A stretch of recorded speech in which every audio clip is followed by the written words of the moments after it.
Jo, servus Leute. Ja, ich wollte mal wieder ein Update zu dem kleinen Garnelenbecken machen.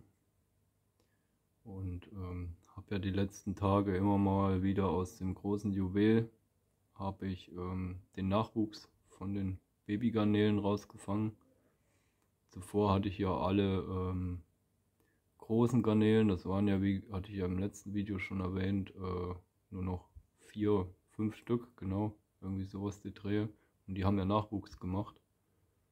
Und die habe ich rausgefangen. Die sind von ganz klein bis ganz groß. Also man sieht das auch. Ich zoome mal ein Stück ran. Da auf dem Stein sitzt eine. Hier drüben ist eine. Ganz hier unten ist eine. Die sieht man hier unten. Genau. Und jo. Ja, Christopher, was ist denn?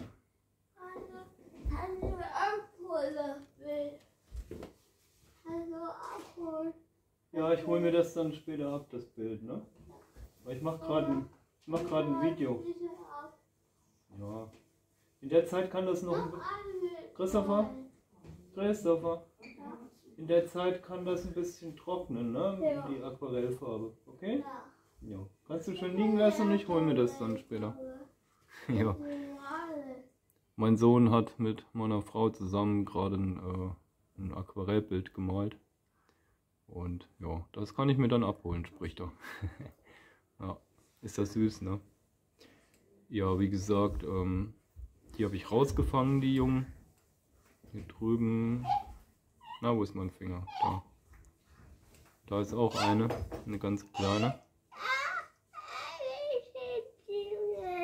Was ist denn hier los? Ich mache gerade ein Video. Hallo ihr Leute, ja. Genau. Ja. Ja. Gehen wir noch ein bisschen drüber spielen, Christopher. Ja. Der zukünftige YouTube-Star. Nee, Quatsch, das fangen wir nicht an. Nee, Kinder auf YouTube. Ich finde das immer so ein zweischneidiges Schwert, ne? Viele zerren ja ihre Kinder vor die Kamera, ob sie es wollen oder nicht, irgendwie so. Also gibt es einige Leute, die das machen. Also ich finde das halt irgendwie, weiß ich nicht, wenn die älter genug sind, wenn die alt genug sind und fangen selber mal mit dem ganzen Kram an, dann okay. Dann ist das denen ihre freie, bewusste Entscheidung, aber einfach so die Kinder vor die Kamera zerren, ich finde, das gehört sich einfach nicht. Was ist denn, wenn das Kind mal älter ist und wenn mein Sohn jetzt zum Beispiel mal 17, 18 ist und findet auf einmal den Kanal, er kriegt das ja nur mit, ne, dass ich hier auch YouTube-Videos mache. Er sagt auch schon manchmal, ja Papa, lass mal gucken und so, ne. Und dann findet er das und dann sieht er sich da vor der Kamera und nee, das muss nicht unbedingt sein.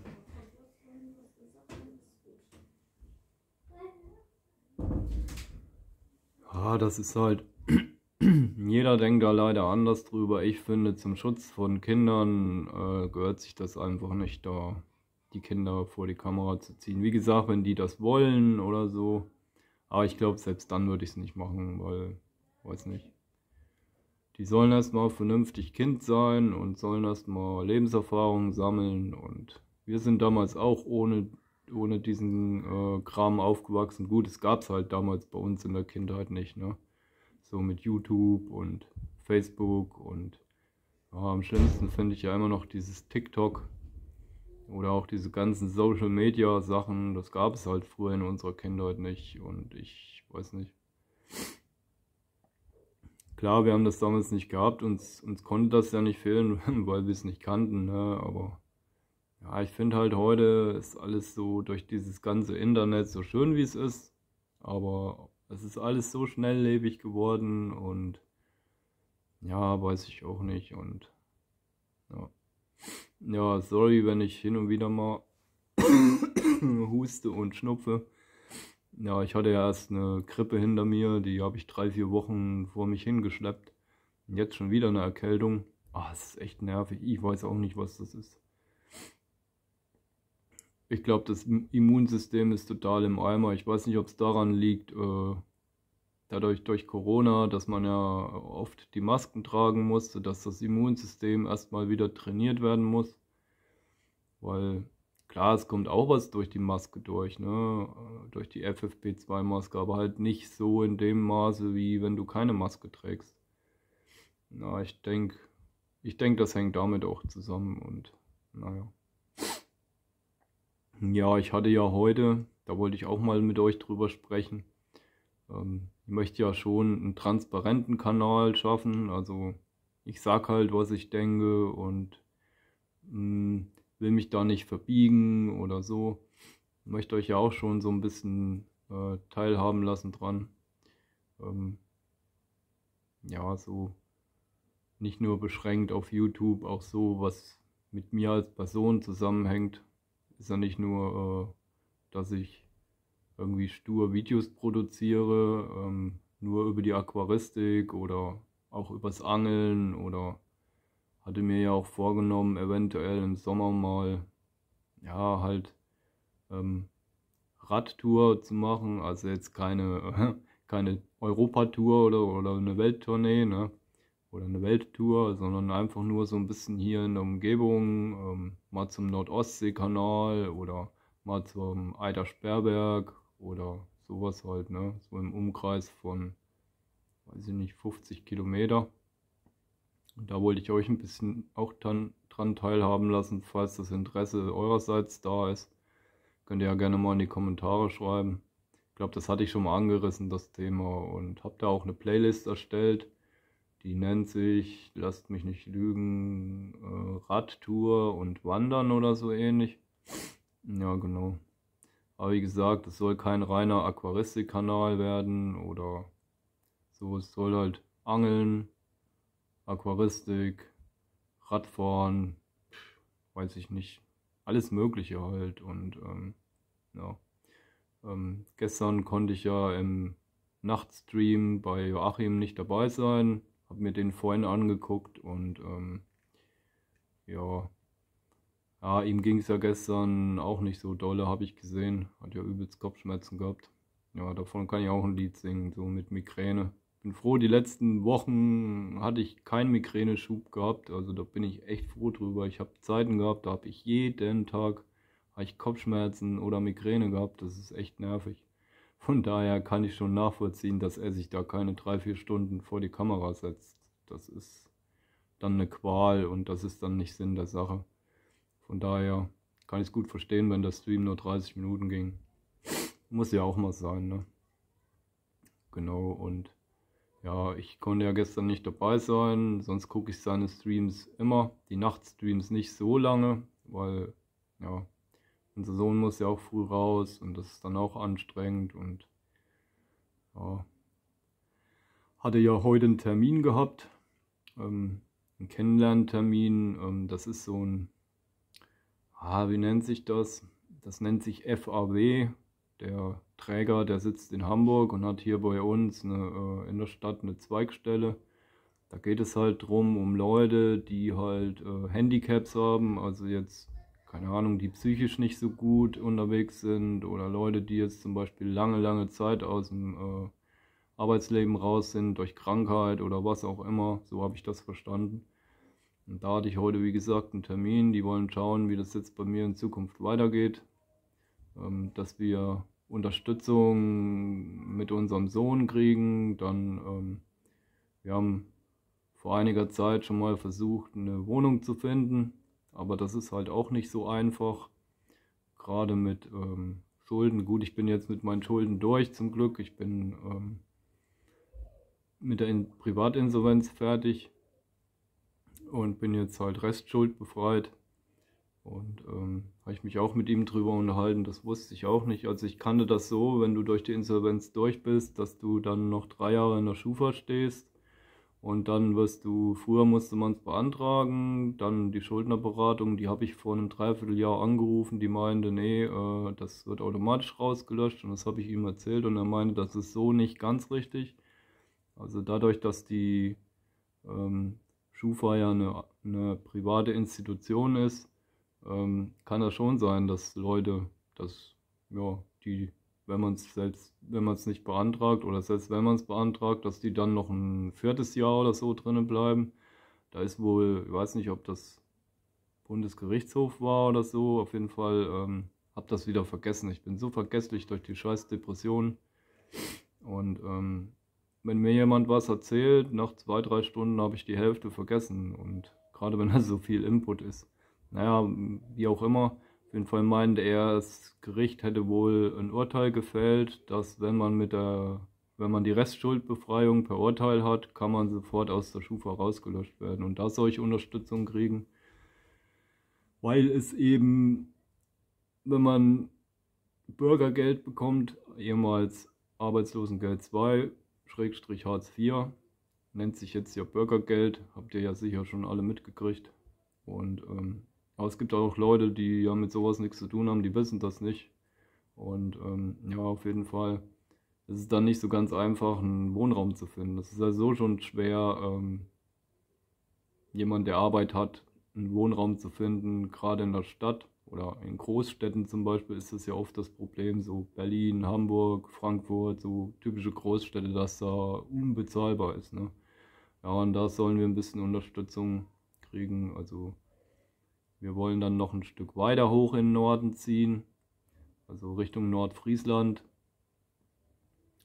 Wo genau, weiß ich nicht, ob ich das so öffentlich preisgeben möchte. Also wenn ich dann mal irgendwann oder wenn wir dann irgendwann da wohnen sollten, es werden mal Outdoor-Videos hochgeladen, also Outdoor in dem Sinne Videos von draußen, so übers Angeln oder auch mal, wenn ich dort mal mit dem Fahrrad unterwegs bin. Die Leute, die vielleicht meinen Kanal von euch jetzt gucken und kennen sich da vielleicht aus oder jetzt Leute, die über meinen Kanal stolpern und sagen, ah, das ist doch, da wohnen wir doch auch und so, dann ist das was anderes. Aber so jetzt ich von mir aus möchte nicht. Also ich habe kein Problem damit zu sagen, dass ich in Schleswig-Holstein lebe, aber wo genau möchte ich halt jetzt so öffentlich in YouTube auch nicht preisgeben. Außer es fragt mich jemand privat über den Discord-Channel von Joachim Mund, dann ist was anderes, wenn man das per PN untereinander sich austauscht. Und aber so jetzt gab es ja schon leider das ein oder andere traurige Beispiel. Die haben das öffentlich gemacht, wo sie wohnen und wurden dann halt terrorisiert, gemobbt. Sprichwort Drachenlord oder jetzt einige andere, die halt öffentlich gemobbt wurden. Und das ist dann schon, abgesehen davon, wie jeder vielleicht seine Art hat und wie er drauf ist und sich auf YouTube gibt, gibt es noch lange nicht jemanden das Recht, jemanden so derbe zu mobben und zu terrorisieren und dahin zu fahren und wirklich ihn, also klar, auch wenn es Drachenlord, ja, jetzt sind wir vom Aquaristik übers Angeln zu Drachenlord gekommen. Was ist das denn? Ja, es ist halt, wenn man manchmal so bei mir ist das so, da bin ich in so einem Gedankenfluss und im Redefluss und dann komme ich von einem Thema aufs andere und irgendwie, naja, aber so bin ich halt. Ja, aber wie gesagt, lass ihn sein, wie er ist. Es gibt niemandem das Recht, jemanden so derbe zu mobben und dahin zu fahren und den Menschen so zu terrorisieren, auch wenn er es provoziert hat und auch wenn er seine Adresse öffentlich gemacht hat. Wie gesagt, es gibt niemandem das Recht, da hinzugehen und jeder hat irgendwie ein bisschen Privatsphäre verdient und ja, genau. Aber wie gesagt, der Termin heute lief echt gut und mal gucken, was sich da in Zukunft draus entwickelt. Also das ganze Projekt, das nennt sich Coaching, privates Coaching und vielleicht bin ich irgendwann auch in der Lage, mal für ein paar Stunden die Woche irgendwo was arbeitsmäßig zu machen, so auf geringfügige Basis, so 450 € Job oder sowas, ne? dass erstens ein bisschen mehr Geld reinkommt und dann, dass man halt auch ein bisschen irgendwie, ja, halt beschäftigt ist, weil bei mir spielt sich halt doch sehr, sehr viel zu Hause und in der unmittelbaren Umgebung ab. Ähm, so jetzt groß Freundeskreis habe ich überhaupt nicht, ich habe eigentlich gar keine Freunde und Sozialkontakte. Familie lebt in Thüringen, von meiner Frau die Familie, die lebt auch weiter weg und von daher, da wo wir hinziehen wollen, ähm, da hätten wir dann Familienanschluss von meiner Frau ihrer Seite aus. Und ja, wenn man da mal, keine Ahnung, es ist ja, man hat vielleicht, ich und meine Frau mal zusammen irgendwo einen Termin. Und gerade so in der Ferienzeit, wenn der Kleine halt zu Hause ist, ja, wohin mit ihm, ne? Und so, wenn man, keine Ahnung, eine Oma, einen Opa oder Schwager oder Schwester oder was auch immer, jemand von der Familie da hat und es passt, dann, dass man ihn mal 1, 2 Stunden unterbringen kann, ne? Und die Woche über ist er ja eh in der Schule, da ist das nicht so schlimm, aber man hat ja auch mal Termine in der Zeit, wo der Kleine da ist, ne? Und das ist, wenn man dann halt hier niemanden hat, ist es echt schwer. Ja.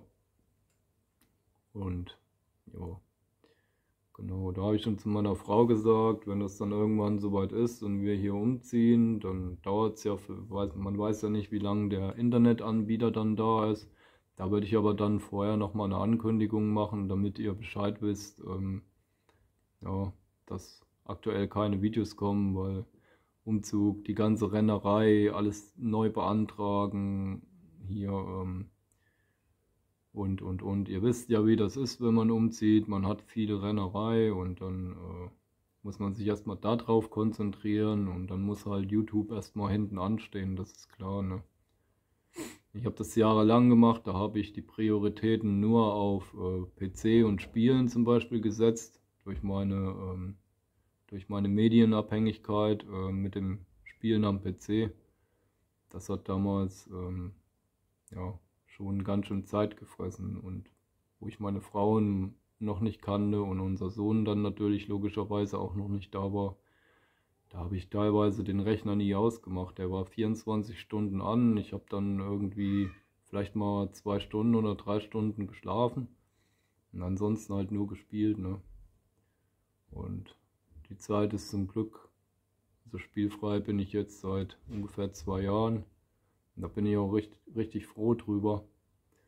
Und momentan habe ich da auch nicht das Verlangen dazu.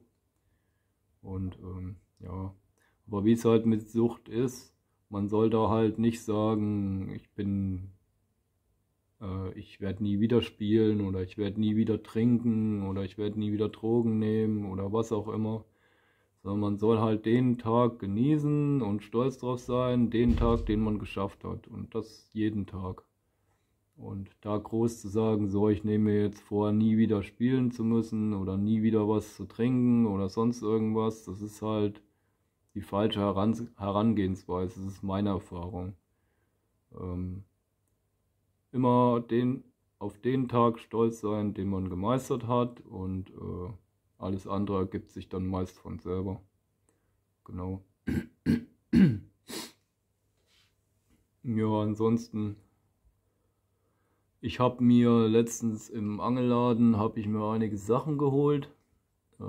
2 Tüten Boilies, einmal Erdbeerboilies und einmal Boilies, das ist Knoblauch noch irgendwas. Das ist von der Firma C-Tech.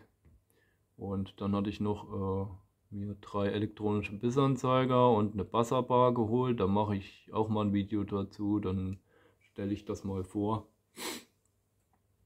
Genau.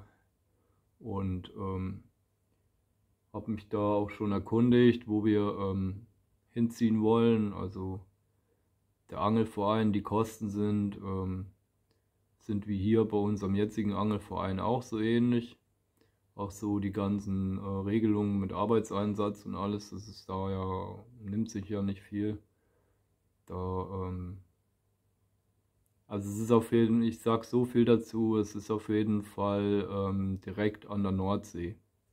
Also die Stadt grenzt direkt an der Nordsee. So viel sage ich dazu und mehr auch nicht. Und dann hätte ich auch die Möglichkeit, weil hier jetzt, wo wir wohnen, bin ich eingeschränkt auf das Angelgebiet, wo ich die ganze Zeit geangelt habe. Also was ich auch in meiner Angeltage am Wasser Playlist, ähm, meine Angeltage, ja genau, meine Angeltage oder so heißt die Playlist. Ja, ich merke mir so schlecht Sachen, ich merke mir nicht mal richtig, wie meine Sachen auf YouTube heißen. Meine Güte, ey. Es ist echt schrecklich. Naja, wie auch immer, auf jeden Fall. Es ist dann direkt an der Nordsee, dann könnte ich auch vielleicht mal an die Nordsee gehen zum Angeln, so ja, auf Halbboot oder so, oder Halbboot sage ich schon, ja, auf so Plattfische, ne? Und also Meeresangeln habe ich null Erfahrung, null Ahnung davon, also da müsste ich dann auch erstmal gucken.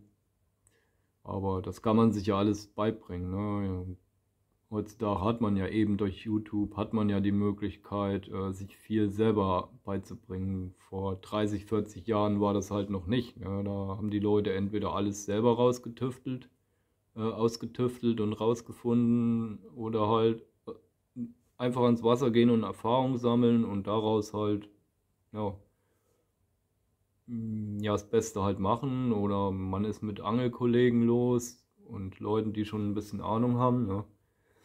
Oder durch Bücher, Zeitschriften, was auch immer. Heute ist es alles so einfach. Wenn ich irgendwas wissen will, setze ich mich an den PC oder ans Handy, Tablet, was auch immer.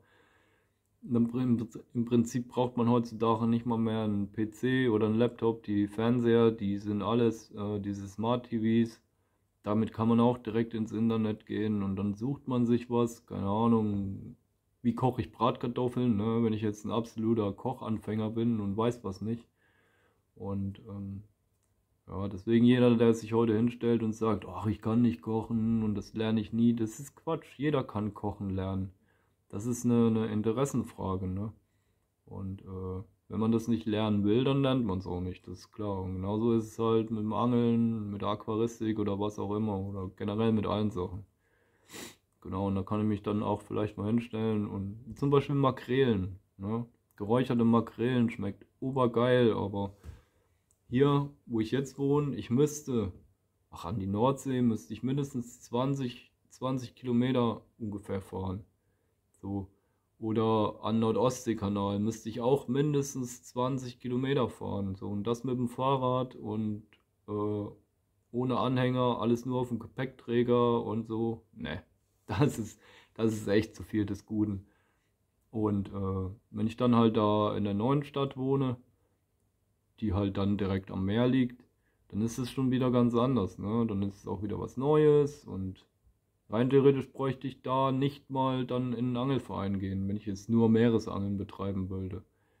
Weil am Meer, an der Nordsee, darfst du dich hinstellen, ne? Natürlich nicht da, wo privates Gelände ist, aber ja, könnte ich mich an die Nordsee stellen und könnte, keine Ahnung, wenn ich das will, 50 Angeln rausschmeißen und es würde keinen jucken, ne? Weil du darfst ja, wenn du an der Nordsee angelst, so viele Angeln auslegen, wie du vernünftig betreiben kannst. Und wenn jemand extrem multitaskingfähig ist und 10 Angelruten gleichzeitig bedienen kann, dann kann er auch mit 10 Angelruten angeln. Da, wo ich jetzt angel, im Verein sind maximal, ich glaube, 3 Angelruten erlaubt. Oder 3 Friedfischruten und drei Raubfischruten. Ich weiß es jetzt gerade gar nicht genau. Ich müsste jetzt echt lügen. Ja. Naja, wie auch immer. Ich nehme meistens 3 Angelruten mit. Ähm, entweder, was weiß ich, lege ich 2 auf Karpfen aus mit Boilie und eine mache ich hier. Also meine Messed Feeder Rute habe ich immer dabei und Karpfenrute auch immer. Hin und wieder mal eine Köderfischrute ausgelegt oder eine Wurmrute. Ne? Und was ich nie so wirklich gemacht habe, war Stippfischen. Also irgendwie Stippfischen habe ich irgendwie nicht so wirklich die Muse dazu. Oder auch jetzt Raubfischangeln, so jetzt rein nur auf Hecht oder Zander oder Barsch oder sonst irgendwas. Weiß nicht, ich bin eher mehr so der Gemütliche. Ich bin da nicht so, dass ich rumlaufe und den Fisch suche. Ich schmeiß die Angel rein und entweder es kommt ein Fisch vorbei und der beißt oder es beißt halt keiner. Dann gehe ich halt ohne Fisch nach Hause. Und ja, das ist halt. Und manche mögen halt eher so das aktive Angeln, ne? Und die laufen rum mit der. Gut, Spinnfischen hat den Vorteil, du musst nicht viel mit ans Wasser schleppen. Wenn ich jetzt Karpfenruten angel oder wenn ich jetzt Karpfenangel mache, na, dann schleppe ich schon mal so 2, 3 Angelruten mit, dann die ganzen Boxen, wo dein Zubehör drin ist. Und mir fällt es eh noch relativ schwer, weil ich auch Anfänger bin, da zu sortieren, was ist jetzt nötig am Wasser, was brauche ich nicht. Und ich nehme immer lieber ein bisschen mehr mit, weil ich denke, naja, dann willst du dich vielleicht umentscheiden, dann hast du doch nicht wieder das dabei, was du eigentlich gebrauchen könntest. Und ja, aber ich habe mich da schon ein bisschen reduziert. Also am Anfang, die ersten Wochen, da habe ich wirklich alles mit ans Wasser geschleppt. Da, ja, naja, mal gucken. Ja, ansonsten, wie gesagt, hier in dem kleinen Becken sind jetzt echt viele Garnelchen drin. So die großen, die 5 Stück und dann halt jede Menge Nachwuchs. Also jetzt insgesamt, ich müsste lügen, aber es sind ungefähr so 15, zwischen 10 und 20 Stück sind da jetzt, glaube ich, drin. Nagelt mich nicht fest, ich weiß es jetzt gerade aus dem Kopf nicht. Ich habe irgendwann aufgehört zu zählen. Und ich habe gestern in dem großen Becken habe ich wieder 3 oder 4 kleine Garnelen gesehen. Also ich möchte nicht wissen, wie viele da im Endeffekt drin sind. Ja, das Becken hatte ich ja schon gesagt, 40 breit, 25 tief und 25 hoch. Ihr könnt ja mal reinschreiben in die Kommentare, wie eure Erfahrung ist, was ihr an Garnelen da reinsetzen würdet. Ich bin mir noch unsicher, also von der Menge her, ne? Ob 20 Garnelen okay ist oder ob man da auch mehr reinsetzen kann oder gut, Garnelen brauchen jetzt nicht so viel Platz, ne? Gibt zwar immer so eine Angabe, wo die sagen, auch im Zooladen, ja, in so einem kleinen Becken nicht mehr wie 20 Garnelen. Habe ich schon die Aussage gehört. Manche sagen, ach, da kannst du ruhig hier, keine Ahnung, 50 Stück reinpacken oder so. Und ja. Dann die Schnecken hier drin, denen geht es auch gut. Man sieht es hier an der Posthornschnecke. Im großen Becken lösen sich ja die Gehäuse auf. Dadurch, dass ich halt so mit Osmosewasser und eine Carbonathärte von 6 habe. Und ich kann es mir nur erklären, eben weil ich hier in dem kleinen Becken nicht mit Osmosewasser arbeite, sondern mit reinem Leitungswasser, dass die sich hier besser halten, weil das Wasser halt härter ist, ne? Weil die Schnecke baut ja sein Gehäuse über den Kalkgehalt im Wasser auf. Und das ist ja die Carbonathärte. Und weil ich das auch im Stream von Joachim Mund das eine Mal gefragt hatte. Und was das sein kann, warum sich in meinem großen Becken die Schnecken auflösen. Und es kann nichts anderes sein als wie die Carbonathärte. Genau. Und hier passiert es ja auch nicht in dem kleinen Becken. Und das sagt mir halt, dass die Carbonathärte dran schuld ist. Also pH-Wert ist es definitiv nicht. Es ist nicht zu sauer, dass praktisch, wenn ich jetzt ein saures Wasser hätte, dann würde ich es verstehen, weil die Säure greift ja sozusagen das Schneckengehäuse an. Ist ja dann wie zum Beispiel, wenn ich im Bad oder sonst wo an den Armaturen Kalk habe oder auch im Wasserkocher, nehme ich ja Zitronensäure oder Essigessenz und löse das damit, weil es halt sehr sauer ist, löst es halt den Kalk und genauso funktioniert es ja im Aquarium auch. Und hier habe ich es eben nicht, wie gesagt, und sieht man ja, denen geht es ja prächtig, die sehen gut aus. Und ja, also es ist die fehlende Carbonathärte bei mir im großen Becken, die das eben verursacht. Ja. Und wie gesagt, also ich denke mal, da wird noch einiges an Garnelchen drin rumschwören in dem Juwel, in dem großen. Und ja, dann ansonsten den jungen Guppies, denen geht es auch gut. Ja. Ach Ach ja, dann noch was. Und zwar, ich hatte ja mit einem Abonnenten von mir geschrieben über den Discord-Channel, und zwar mit Muschelwerk habe ich geschrieben. Über ihn bin ich ja auf einen Züchter gestoßen. Den habe ich gestern über WhatsApp angeschrieben und auch Videoanruf gemacht und so. Und weil ich ja gerne für das große Aquarium noch Dingens mir holen wollte, Panzerwelse. Und ich bin noch am Überlegen. Panda-Panzerwelse oder Sterboy. Eins von beiden. Oh, Entschuldigung. Also wie gesagt, entweder Panda-Panzerwelse oder Sterboy. Das Hinkommen ist für mich nicht möglich. Weil er halt eine ganze Ecke weg seine Zucht betreibt. So. Die Möglichkeit wäre noch eine andere. Da möchte ich aber offiziell jetzt über YouTube nicht so eingehen, weil ich nicht, ja, weil ich erstmal nicht so viel dazu sagen möchte. Auf jeden Fall bin ich mit ihm übereins gekommen, entweder hinfahren oder er verschickt auch mit Lebendtiertransport mit Go. Wären dann natürlich 35 € Versand, aber ich habe das noch nie gemacht und habe Fische jetzt mir liefern lassen. Ich habe da so ein bisschen Bauchschmerzen mit, obwohl Muschelwerk meinte ja auch, in Aquaristikläden wird es ja auch so gemacht. Und ich weiß es auch, dass viele Zoohändler bekommen ihre Tiere auch per Lebendtiertransport, und da funktioniert es ja auch. Trotzdem habe ich immer noch so ein bisschen Bauchschmerzen damit. Aber ich will auch nicht hier bei uns im Handel irgendwelche überzüchteten und steril gezüchteten Fische holen, wo ich dann im Endeffekt wieder die Probleme habe, wie eben mit den Eltern von den jungen Guppies hier. Das möchte ich einfach nicht mehr. Und selbst wenn beim Lebendtiertransport, was ich nicht hoffe, das ein oder andere Tier versterben sollte, es ist scheiße und es ist nicht schön, aber es passiert, glaube ich, in vielen Aquaristikfachhandel passiert es viel, viel mehr, dass viel mehr Tiere von einer Lieferung eingehen, weil sie einfach viel länger unterwegs sind. Und ich glaube, Go, die liefern ja eh innerhalb von einem Tag.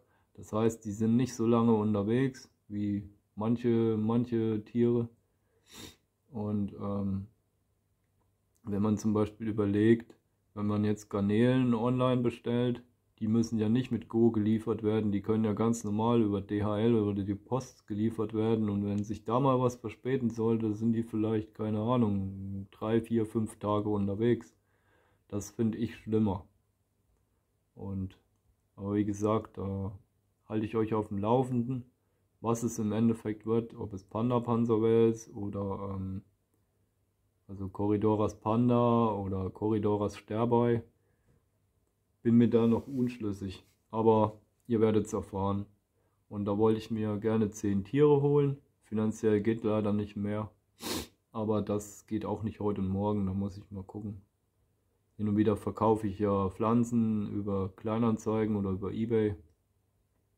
Und das Geld, das lege ich mir immer zurück. Das reinvestiere ich ja in die Aquaristik oder auch ins Angeln. Und genau. Ja, das soll es, glaube ich, erstmal gewesen sein. Oder gibt es noch was Neues?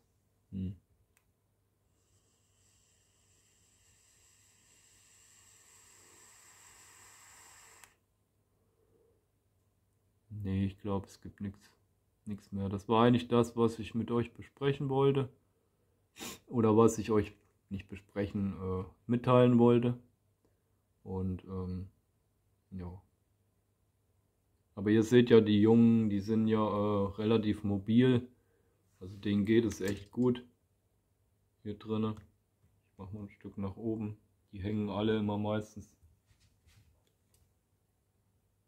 So. Denen geht's prächtig da drinnen. Die stehen stabil, die fressen gut, die beobachte ja auch immer den Kot von den Fischen, wie der so aussieht. Der ist nicht irgendwie milchig oder sonst irgendwas. Die sehen echt gut aus, die stehen stabil. Und diese Erfahrung, genau, das wollte ich auch noch loswerden. Die Erfahrung habe ich sehr, sehr oft gemacht, dass ich Guppies im Handel geholt habe.